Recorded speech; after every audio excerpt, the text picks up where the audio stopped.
Welcome to another edition of the Dublin Fighting Irish Coaches Show. I'm here with head coach and athletic director of Dublin High School, Roger Holmes. Coach, we'll put last year behind us, the state championship year. We'll put it behind us. We've talked about it earlier. I couldn't help but notice when I walked in this morning to the field house a brand new mat with a state championship logo on it. That gives 5 state championships for this storied program here, historic storied program here at Dublin High School. You've been here, this is your 19th year? Starting number 19. Starting number 19 here at Dublin High School here for the Fighting Irish, and you're slowly but surely becoming one of the winningest head coaches in Dublin, state of Georgia history. Every year when you start and get your new team in, what are some of the things that you reflect on to try to make yourself, your coaches, and your program better? You've been doing this a long time. Well, I think for us, and I've always kind of done it this way, is I don't worry about other teams.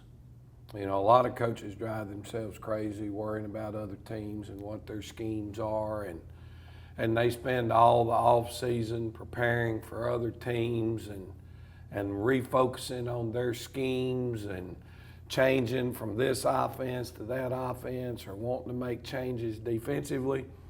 And we have our philosophy. We're going to run the wing T. You do the same thing. We're going to run a 4-3 defensively.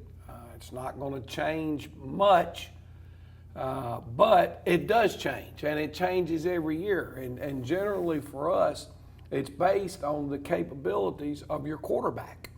You know, last year, and it was funny, we were telling our booster club last night, and we were talking in our meeting that, you know, people, all they remember from Dublin right now is Dublin don't throw the football.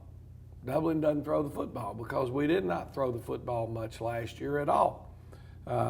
But that was how that team was built. You worked with your personnel. personnel. That team did. You know, I told them when I first got here, the first year in Dublin, Quintez Smith was our quarterback, and he threw for over 1,500 yards. 02? 02. Ben Cochran threw 25 touchdown passes in a single season, and he had somewhere around, 2 of his seasons he threw for well over 1,000 yards in both of those. So we've had times and teams where our passing game was very lethal and we threw the ball a great deal. And, you know, so for us, I guess answering what you're saying is it's about worrying about Dublin.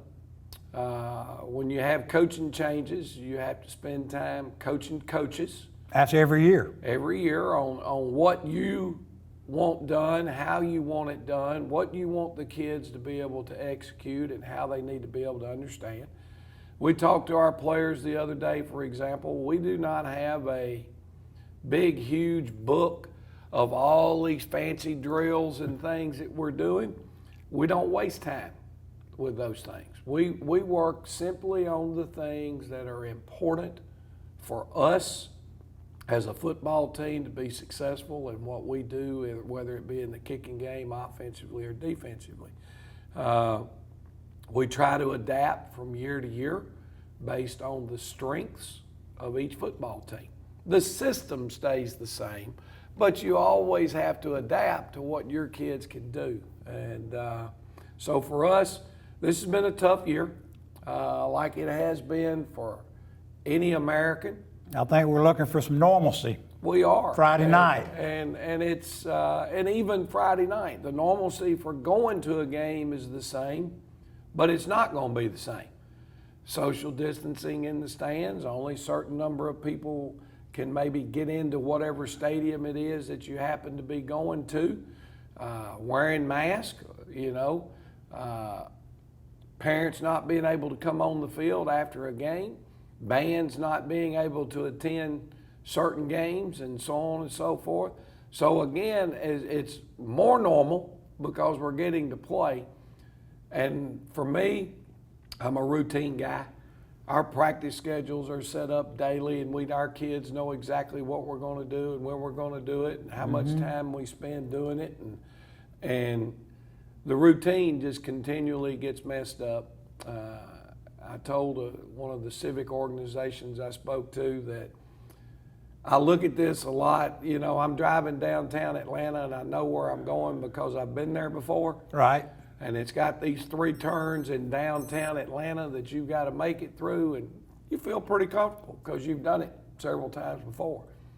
But you get down there and all of a sudden there's a major wreck and the sign says detour and it runs you off into another part of town, and you now immediately anxiety gets a hold of you because you don't know if you can get back to where you knew you were going. And that's kind of what this summer's been. It's like you keep hitting these detour signs that send us off our normal routine and our track, and we keep trying to find our way back over. But year in, year out, you do the same thing, same pregame meal probably for 20 years. Same pregame meal. That's a funny story from 19 years ago.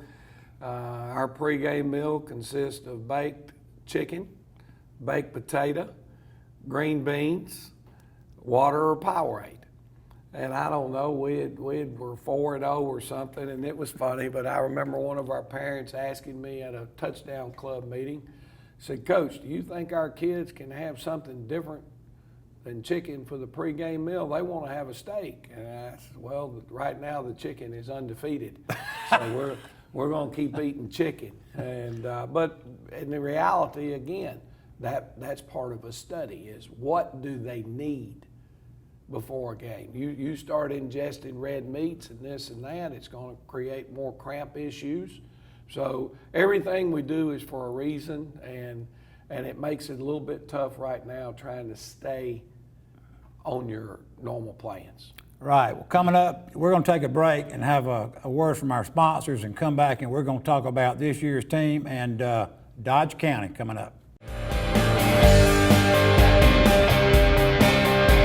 Hey, I'm Tasha Rowland, and everyone here at the Cloverleaf Restaurant would like to invite you to come try our country-style all-you-can-eat buffet. We hold ourselves to the highest standards of safety and quality in the food we prepare for you.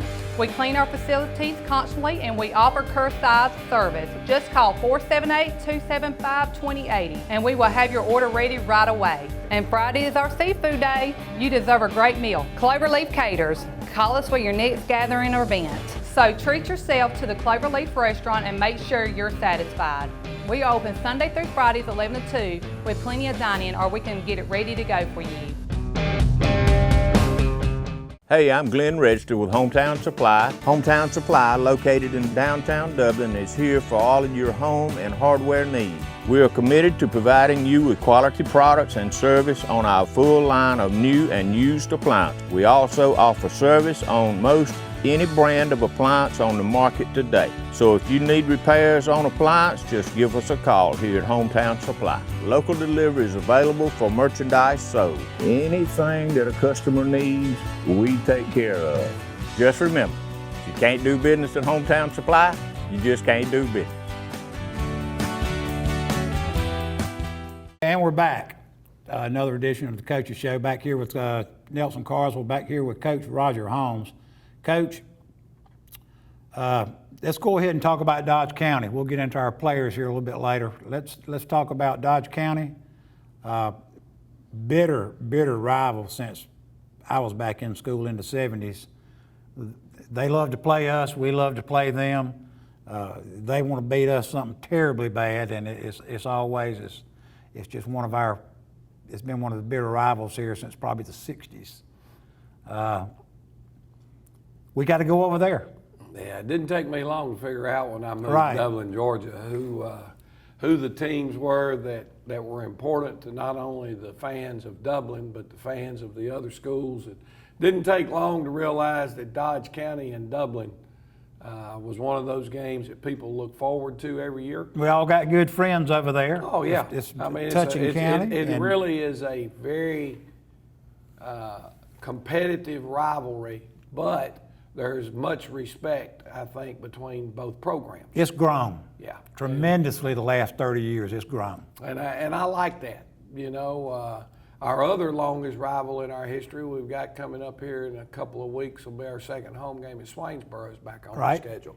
So Dodge and Swainsboro, Dublin has played those two schools more than any schools in the history. And, you know, so at the end of the day, we know the importance of this football game. We had an opportunity to go watch Dodge play the other night at Toombs County. That's a negative for us. At least they've been on the field. They've played a game. They've gone through a game, and they've had film and ability to evaluate their personnel against somebody else's ones. That's one of my biggest concerns going into this game. I was down there. They have some, I did go and scout them also. They have some electrifying skilled players on the field. I think they've got 4 young men that can outrun anybody we've got. And I know Gordon, And Carr. running back number 1, and Carr number 2. Explosive kids, can house call at any time that they get their hands on the ball. But a young man that jumped out to me the other night was number 15. Now, he caught a pass route against us last year and took it the distance to the house. And he was electrifying on a kickoff return the other night and running a couple of fade routes. And Senior wideouts. yep, I think and it's what then, they got. Number 6 for them he caught it, got his hands on it on a reverse, and it was just very impressive watching him take off running down the field. It was just smooth. It was effortless. So they've got great speed. A lot of guys back from that last year's team. New quarterback. A new quarterback from that played against us. Right. But now he did play late in the season. I know he started in their playoff game against Thomasville, and I think he had played quarterback like 3 or 4 games. He played against us in the JV game. And I remember when my coaches got home, they were telling me about Dodge had a 9th grade quarterback that was very impressive for JV level. Well, he won the job by the end of the year. Now he's their starter. You could tell early in the game that he was, the pace of the game was a little fast compared to what it had been in practice.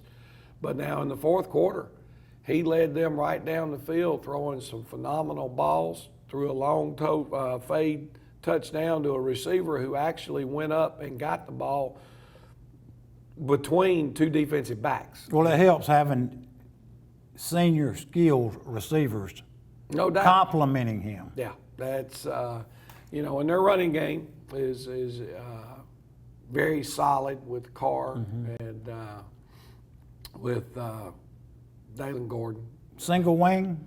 No, they're a spread team. Spread team? Yeah, they're spread. They're going to run, multiple sets. They'll still, even though they're in the gun every snap, they'll have a couple of backs back there, sometimes 3 backs. But it's not single wing football. They're a spread team that'll line up in a power formation a time or two and pound it at you. So we're having to face a lot of different things. Now, when you look at them defensively, they give us a little bit of a question mark. Last year against us, they played a 3-5. Or what a lot of the older used to be a 5-3 look. Right. And they tweaked it a little bit against us last year to defend our wing T. Did a couple of things different, and they defended us very, very well last year. But Dodge, you really never know what they're going to come out in. Well, They'll change it up on you. they'll change it up a little bit. The other night they played a straight 50 defense all night, and last year against Thomasville they played a straight 50 all night, but they played against an entirely different offensive system. So we're having to try to prepare for both of those and just see what we get. I thought their kicking game is very scary. Their return personnel. Yes. Any of those kids that we've already mentioned are back there to get their hands on the ball on kickoffs and punt returns. And I think I heard some people say the other night, for example, that, well, we saw the touchdown at Toombs, Right. that Dodge broke. I'm pretty sure we saw a kickoff return or a punt return one in the, bad snaps over the punter's head twice in the Swainsboro game that set up Toombs County for 2 easy touchdowns. And then I think they said the Blakely-West Lawrence game the other night, the opening kickoff of the game, West Lawrence had a kickoff return back to the house. They did. Because that's the hardest thing in the world to practice is covering kicks Full speed. full speed in practice, and then all of a sudden you get in a game and it hits wide open, and so that's a huge concern for us right now is what they do in the kicking game, and they've got a solid kicker and a solid punter and just a good team. Now, Tums look a little bigger than them size-wise. How will we match up? physically, I think size is going to be about the same in this football game. They've got 3 defensive linemen that are pretty good. I think the thing that was probably the most impressive the other night for them is now they rotated kids in and out. Right, I noticed. They played 6 or 7 different defensive linemen out of those 3. They had 2 groups and maybe even a third guy that came in. They played multiple outside linebackers. In their 3 defensive backs, I think they played 5 or 6. They played over 20 folks. Oh yeah, easily. they rotated. That was and just on the defensive side of the ball. So I believe they feel really good about their depth, which for us is a major question. And just have to see. I'm excited to get our football team on the field. I'm glad it's a non-region game. Not that that makes it any less important. Well, we hadn't had a scrimmage game, so initially this will be a good This be a gives good us eye test. This gives us something to identify. We might think we have a weakness somewhere, and we get out on the field, and all of a sudden the lights came on, and we were pretty good there. We might think we're pretty good in a position or two, and we get out on the field and find out, oh Lord, we got problems. So the objective is to get all that worked out and figured out before their first region game, which would be in 2 weeks with Wheeler County. Well, it's going to be a hot night. There's always a hot night over here in Dodge County. We want everybody to travel if they can. Tickets, you can buy tickets over there at the booth. Correct. I think They're going when to you have walk the up. ticket sales. There will be a limited number, but I think that number is probably safe based on It's a what big he told me stadium. they were going to be able to sell. And We want Dublin folks to travel and travel well to see our Irish. I wouldn't wait. Friday and night. I wouldn't wait and show up at 7:15 and anticipate getting a ticket. No. Yeah, I would try to get there early, but no tickets are on sale here in Dublin. They didn't send us any. Well, they volunteered to. Now that I'm not, I want to make that clear. But the issue is, Dublin High School is closed. Right. There's nobody there. The board office is pretty well locked down, and Not it all set has up. to do with the COVID. And we just do not have a place for our people to get in and out of easily and purchase tickets. We're going to talk about our games when we come Right. back from the break and how we want to make it available to everybody here in Dublin when we play at home. We're going to take a quick break. When we come back, we're going to talk about certain specific players we have with our Fighting Irish this year, and then the upcoming ticket sales and how we plan on handling that. We'll be right back. Portions of this program are brought to you by Bailey's Custom Flooring. Treat your home or business to a makeover today with Bailey Custom Flooring, a proven contractor of commercial and residential coverings. Bailey Custom Flooring, locally owned and operated by Bill Bailey, offering floor covering sales and installation. For more information, call 290-6084. Hi, I'm Anna Grace Myers from Myers Equipment and Supply, inviting you to come in today and see our full line of Can-Am products. Hunting season is just around the corner, and we're here to get you started. For those who live for the challenges of off-road life, we've got what you're looking for. Remember, there's a Can-Am waiting for you at Myers Equipment and Supply, 301 North Jefferson in Dublin. Okay, and we're back. Coach's Show with Coach Roger Holmes here again. Coach, we've talked about starting the season, about how you do it every year, same ways. We've talked about Dodge County, what we expect over there. We know it's going to be a battle, always is. Let's talk about your 220 players. I've been in Booster Club meetings in this room with a lot of 9th, 10th, and 11th grade moms and dads. These players are on the practice squad, the JV squad. Parents came to the meetings, participated, and have stayed with us and it's their kids' time now. It's their time. It's their time. And you've got kids that played JV for you that had some varsity experience. They've all played some, not to the level that you would like to have played to start a first game off. But you've got some kids that have played football. Yeah, it's not like And- the cupboard's bare. It's thin in a couple of places, but it's Right. not bare. So let's talk about some of your kids, and let's let the audience know some of the kids that you're expecting things out of this year. Who you got? Your linemen, your running backs, your ends, defensive wives, some new faces. Well, I think it starts on the offensive side. We're fortunate. The only returning starter we have back off of our offense is a young man that finished the year playing quarterback for us, and Markel Mitchell. Early in the season, Kendall Wade was the starting quarterback, broke a leg and missed, I think it was in the second game of the year when he broke his leg and was not able to get back. So both of those kids are back, and it makes you feel good anytime you know you got a quarterback returning that's got some experience under his belt. Josh Isaac, we're looking for big things out of Josh. He's been starting for us on the defensive side of the ball and playing, as you know, last year was a very integral part in our linebacker core. But a couple of years ago, I remember he made a run up at Tatnall when we played Tatnall Square, which is as impressive a run as we've seen. But- Unbelievable run up there on the turf that night. Yes, I'll never forget it. Yeah, Yeah, that he was showed the- his speed and his power on that particular run. That was 2 years ago. That was 2 years ago, and But he's he's- played behind since then. He was behind Jermaine Cooley Cooley. at fullback, and then he was behind Jaquez Evans at fullback. And Josh has done a better job this year of pushing himself to get in shape. He's bigger.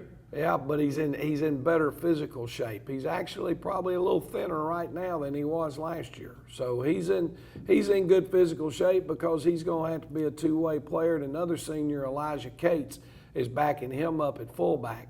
So we've got it there at the halfback positions right now.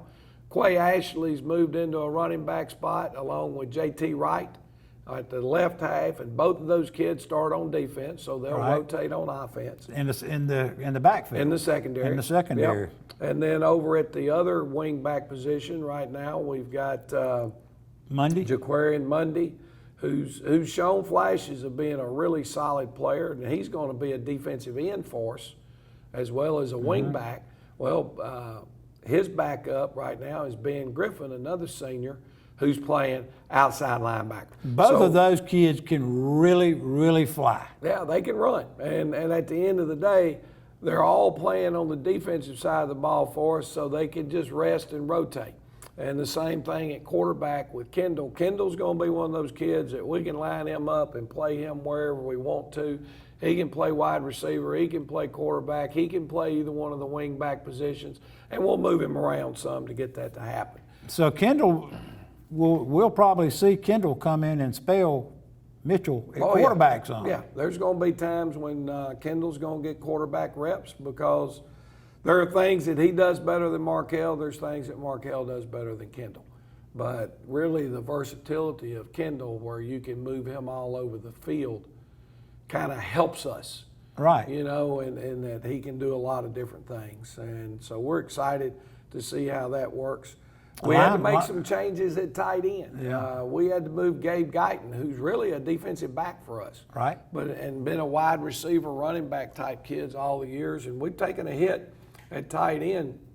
And he's moved into tight end. And right now, Jaquan Willis and Dennis Wilcher are working, trying to learn the system and be solid to give us backups there. Our center, Stephen Slaughter, He played last year. he played some D-line a lot more for us last year. I than called his offense. name several times last year. He's got a chance to be a really good player. We're going to see how it goes because the center in our offense plays a major role now with his abilities to make checks at the line of scrimmage.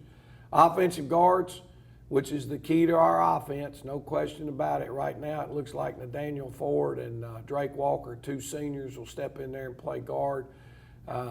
Two awesome young men, too. Phenomenal.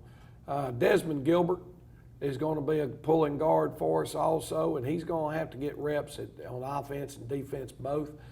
He's about ready. you know, we felt like that. I thought he was going to be a little further ahead, but no fault to his own.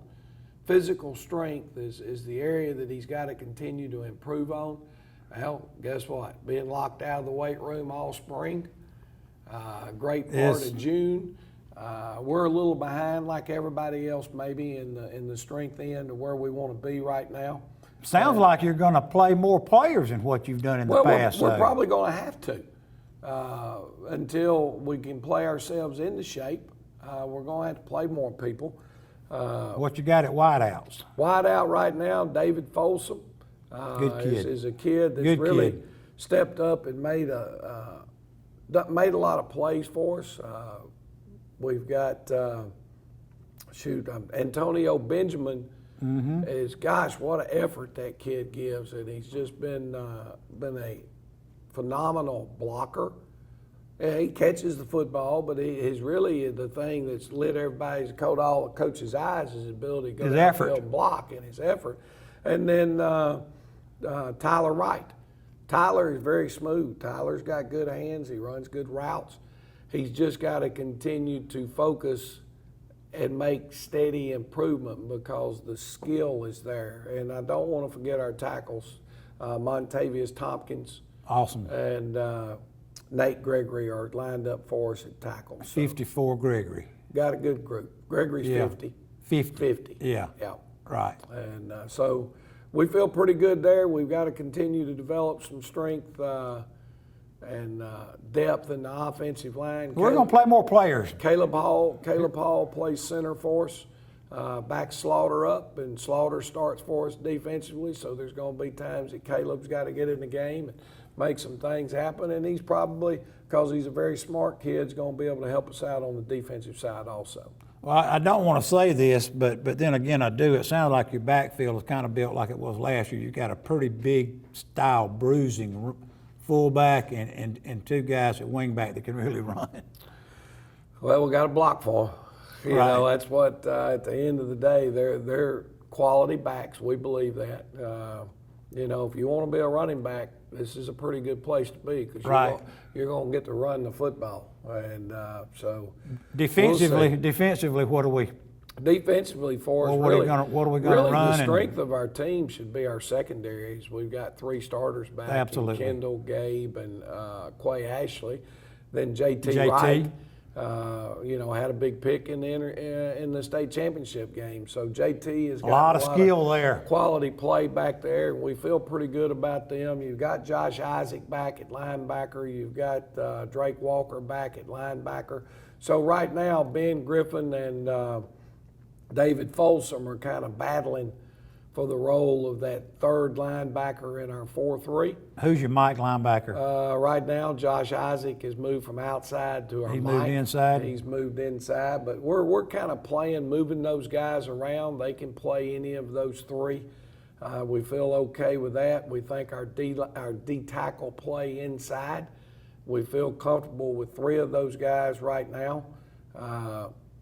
Again, that was Stephen Slaughter, Montavious Tompkins, and Darius Stanley. I called both of those kids' names several times last year. Some of these kids have played football for you. Oh, yeah. Well, the cupboard's not bare. Like we said, it's a little thin in places. We're going to have to go back to the grocery store to make sure we don't run out. Who's going to be your signal caller back there? I mean, we're having to replace a kid, Jalen Carter, who was a brilliant young man, did a lot for your football team last year. But he was a leader of the team. He was like captain of the team. He was like a professor back there, Mike linebacker. Exactly. And, you know, who can you give an example maybe of who has stepped in possibly to fill his shoes, or you still got guys battling? Josh Isaac.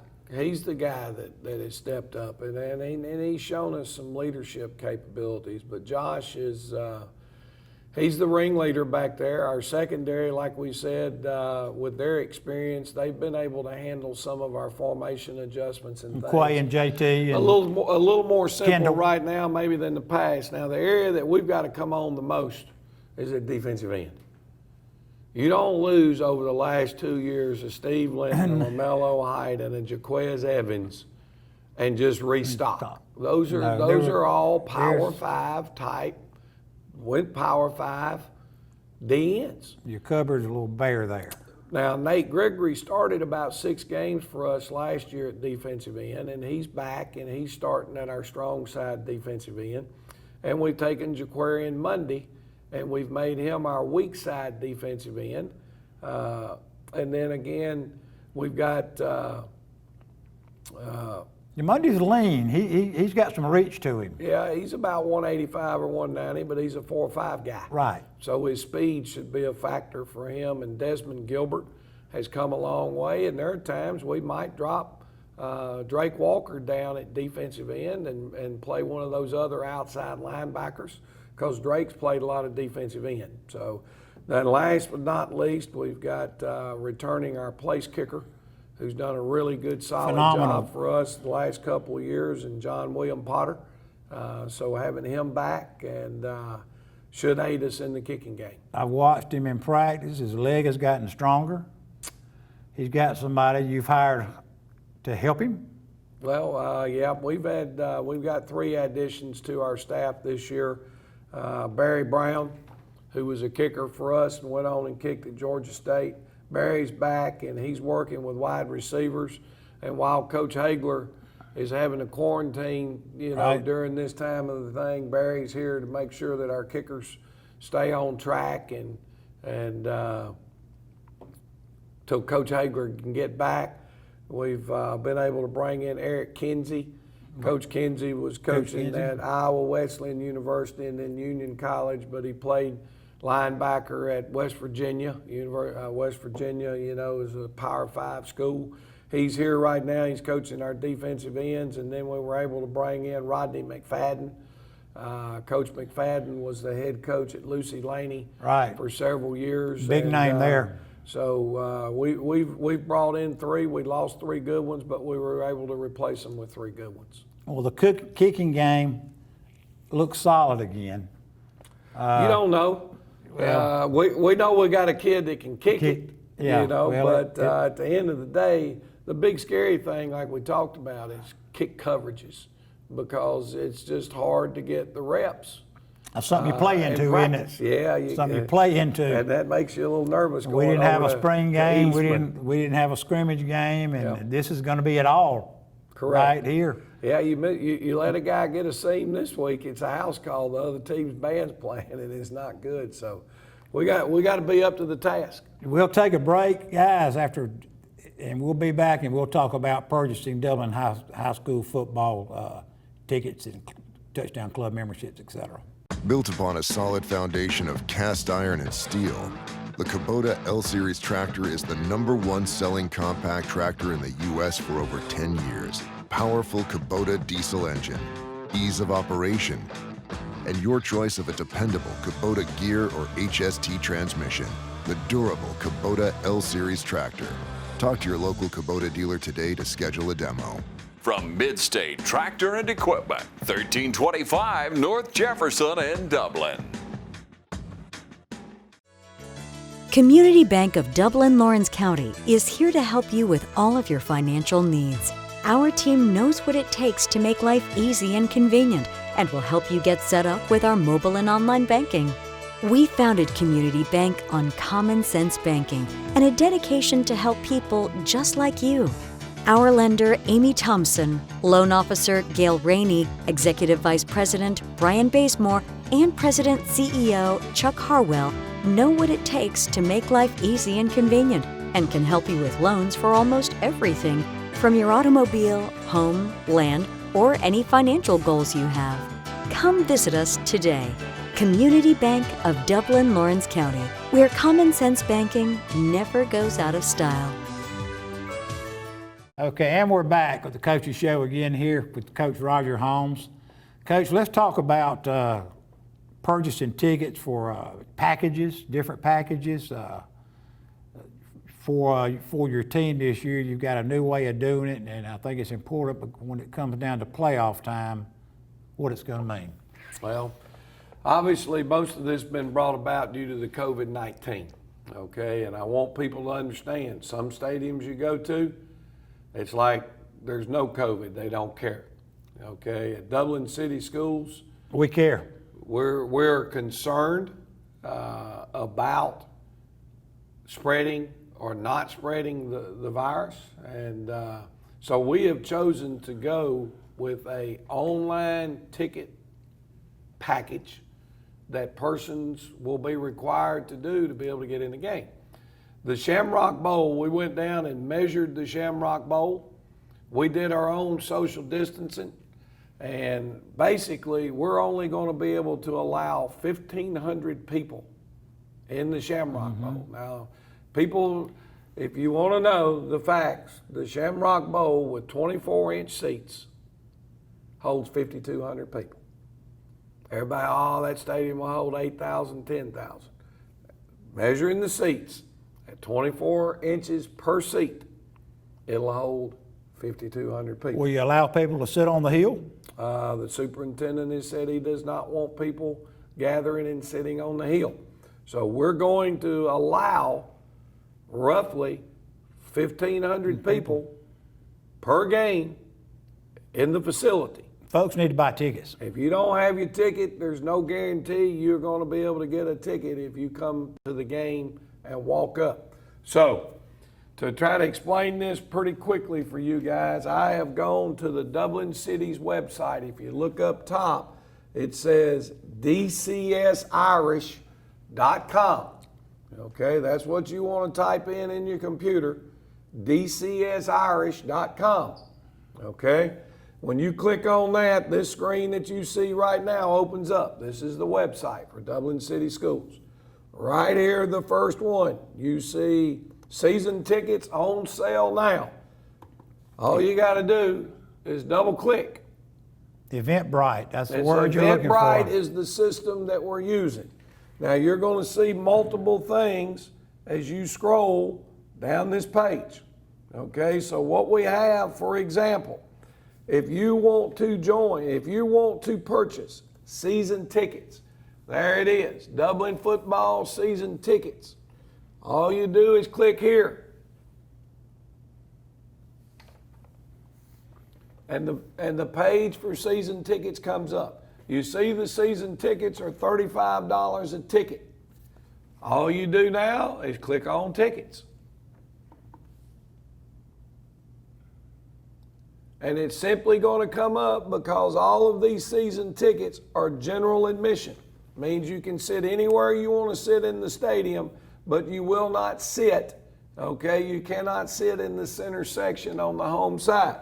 So now, how many season tickets do you want? I click here, okay, and I've chose one ticket. You can change the number of tickets that you want. Here's the thing that our folks are going to have to understand, and it's not us, it's anybody that does online stuff. There will be a fee tacked on, okay? It's just a way of the world now. It's a way of the world. It is they get so much percentage per thing that's bought, so on and so forth. So there you've got your season ticket. I call it a safety and convenience. Yeah, well, you didn't have to drive to the school to go get them. Right. Okay, or anything along those lines. And it's pretty simple. Again, go to season tickets. Go to tickets. And then up here, okay, I've got a family of 4. I want 4 tickets. Mm-hmm. So now it tells me down here, get 4 tickets.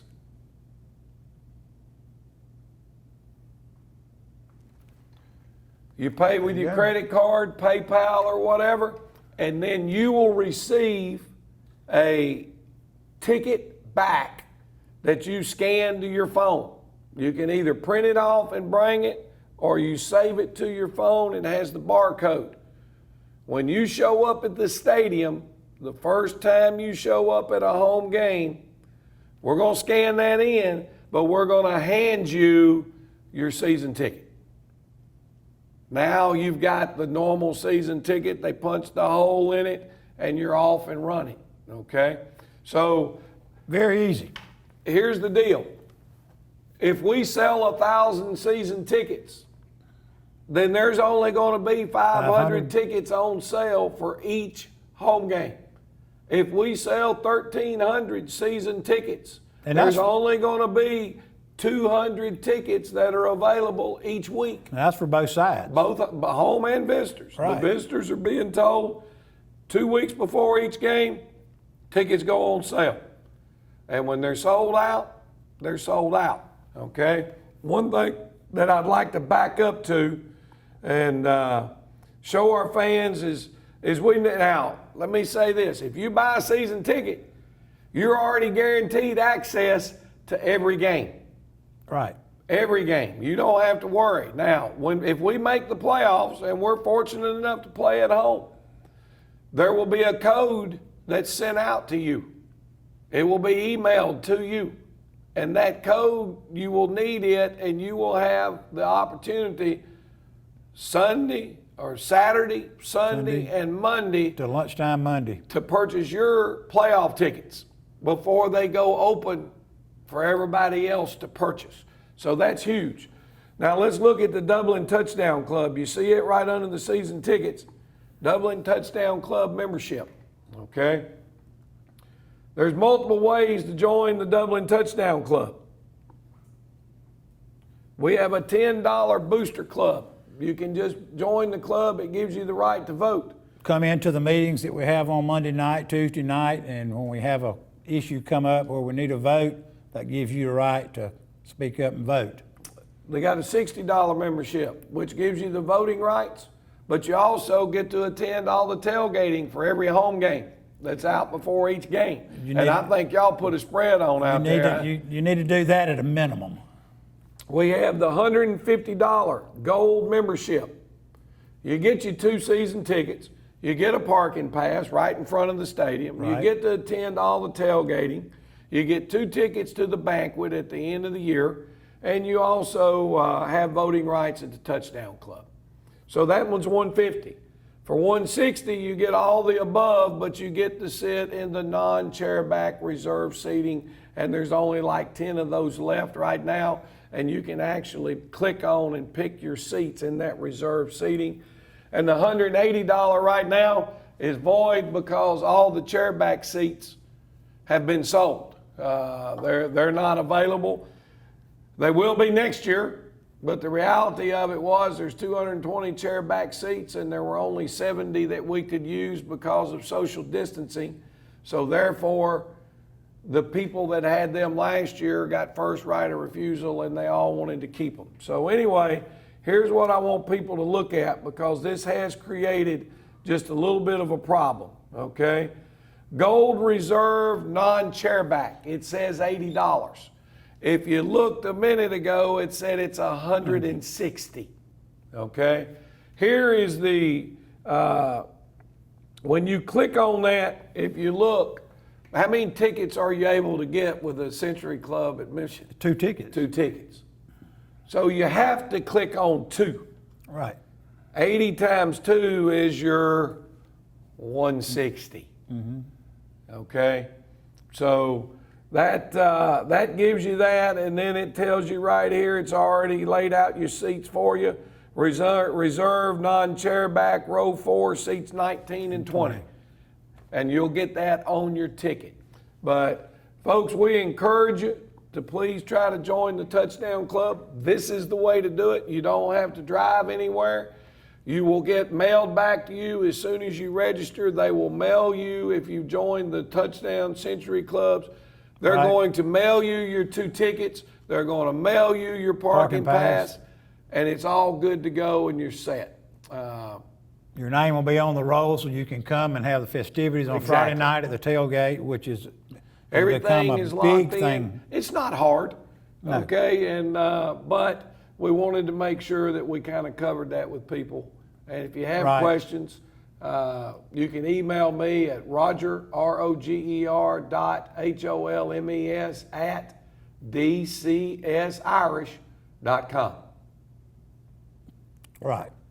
Coach, thank you for explaining that. Again, if you need assistance with tickets or whatnot, contact a member of the Touchdown Club. Somebody will be glad to walk you through it. Most of our children are That's what I do capable when of- I need capable something of I doing- can't figure out. We get up one of these young bucks and they can all Right. operate it. Well, enjoyed the show. We'll be back next week, and we'll talk about Dodge County and then the upcoming game for the next week.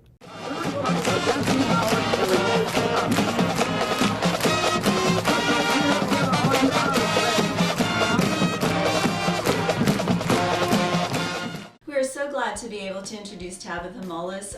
She is a new practitioner to our practice, longtime nurse, great experience, and we're very glad, Dr. Vega and myself, Alicia, and our staff to have her as part of our team to take care of all of your cardiology healthcare needs. And so I would like to introduce Tabitha and let her speak about her experience and also give you maybe some updated information on COVID. Hello, my name is Tabitha Mullis. I'm a nurse practitioner at Dublin Cardiology. I have been a nurse practitioner for 6 years practicing. I have done internal medicine, pediatrics, and currently work at Southeastern Immediate Care, which is one of our local urgent care family practices here in Dublin, Georgia, for the last 3 years. I have been a nurse for 20 years. Worked at Fairview Park Hospital for about 14 years. I probably worked in almost every area at the hospital, including med-surg, pediatrics, cardiac cath lab, ICU, ER. I did work 1 year at the Coliseum Hospital in CVICU, so I do have heart experience. I wanted to take the opportunity to talk a little bit about COVID-19 and what our community has experienced with it. We are screening for any symptoms that could remotely be associated with that virus. We have taken extra initiatives to make sure that we follow up with those patients that have been tested and making sure that their symptoms are improved before coming back into our office so that we're not reinfecting any of our elderly patients that we see here. I'm excited to join the staff at Dublin Cardiology with Dr. Vega and Alicia Vega. One of the most exciting things about our community is that we are an accredited chest pain center here at Fairview Park Hospital, and our office is available 7 days a week. We have an on-call provider who can meet your needs if you're having any chest pain or shortness of breath or any problems. We would love to take care of you and look forward to seeing you in our office. If you are new to our community, we are conveniently located on the campus of Fairview Park Hospital.